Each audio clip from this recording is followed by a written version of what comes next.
byakugora kuba warakuze wumva umuziki ukaba utazi Tuff Gang, ariko se ninde wabonye wavuga umuheta agasiga umwambi? Kuvuga Tuff Gang ugasiga Jey Polly cyaba ari ikibazo gikomeye. Amazina ye yitwa Tuyishime Joshua. Uyu munsi niwe tugiye kubabwira muri iyo ahaba y'uyu munsi.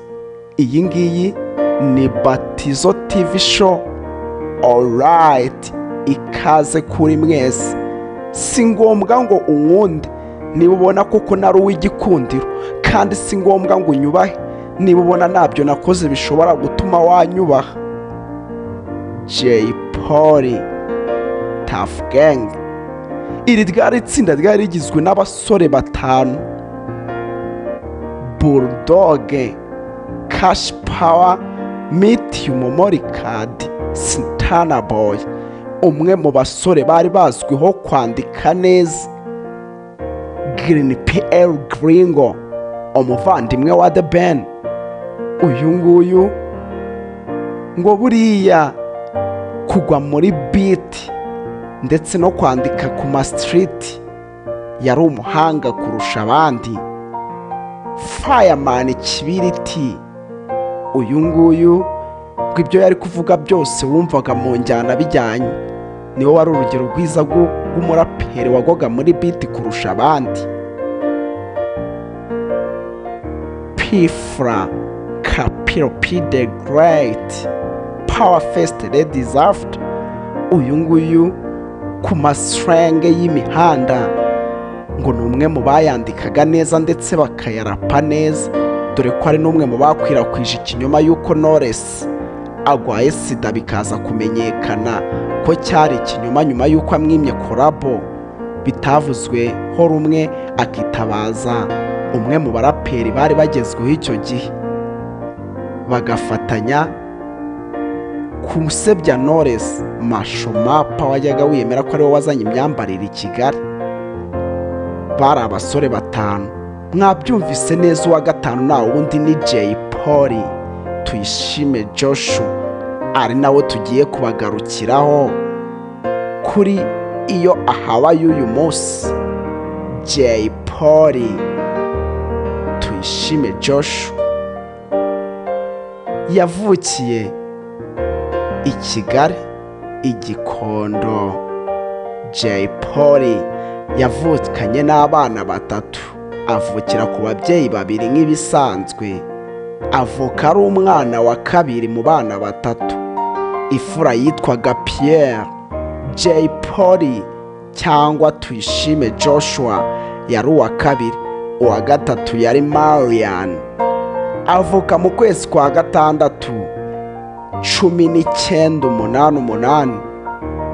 Jey Polly yavutse ari umwana wakundaga kuririmba nk'ibisanzwe, ariko aza kugera segonderi.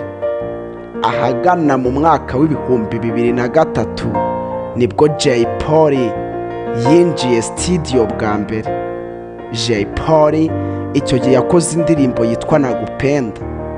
Abantu batangira kumva ko hashobora kuba haje umuraperi wa danje. Uyu Jey Polly iyi ndirimbo yari yanditse mu Giswahili.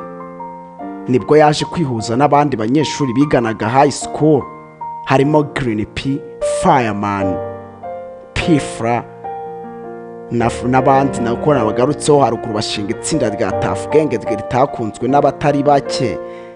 Mwararikunze mu bihangano bitandukanye, Amaganya n'izindi. Jey Polly nyakwigendera yakoze byinshi muri muzika yacu. Uyu Jey Polly yaje kwitaba Imana afite imyaka 33. Iyo ahaba yenda hip hop yagakwiye kuba icyubashywe nka mbere.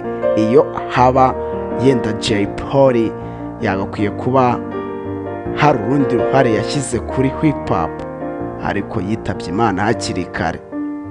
Jey Polly yaje kwegukana imwe mu awards zazikomeye mu gihugu cyacu. Na yindi ni Primus Guma Guma Superstar iri ryari irushanwa ryafashaga impano zo mu gihugu cyacu zigahemba umuhanzi mwiza w'umwaka mu gihugu hose, aho ryazengurukaga mu ntara zose ndetse no mu mujyi wa Kigali, abaturage bakihitiramo umuhanzi wakoze kurusha abandi. Jey Polly yaje kuryegukana ku nshuro ya 4. Jey Polly ni umwe mu baraperi mu gihugu bari bakunzwe, yari afite indirimbo z'amahiti zitazibagirana nk'iyo twavuga ku Musenyi, kandi Jey Polly yifujwe gukorana n'abandi bahanzi bo hanze batandukanye, aho David ubwe yivugiye nta wundi muraperi nigeze mbona muri Afurika urapa nka Jey Polly, akanga kwemera ko ari umunyarwanda ubwo yazaga mu gitaramo gukorera i Kigali, ndetse ahita yemeza yuko bazakorana n'indirimbo na Jey Polly. Tushime Joshua wamenyekanye na Jey Polly, rest in peace, yarakoze. Niwe twaguteguriye muri yo ahaba y'uyu munsi. Nawe koko niba ufite undi muhanzi wifuza ko tuzagukoreraho, twandikire muri comment, mwibutsa ko igitekerezo cyawe ari ingenzi. Iyi ngiyi yo ni Batizzo TV show. Murakoze cyane, turabakunda. Iyi ngiyi yitwa iyo ahaba, tugutegura ku muhanzi umwe wakoze ibintu bikomeye ariko akaba atakihumeka umwuka w'abazima, yitabiye Imana ku Muhima azize alcohol. Jey, rest in peace.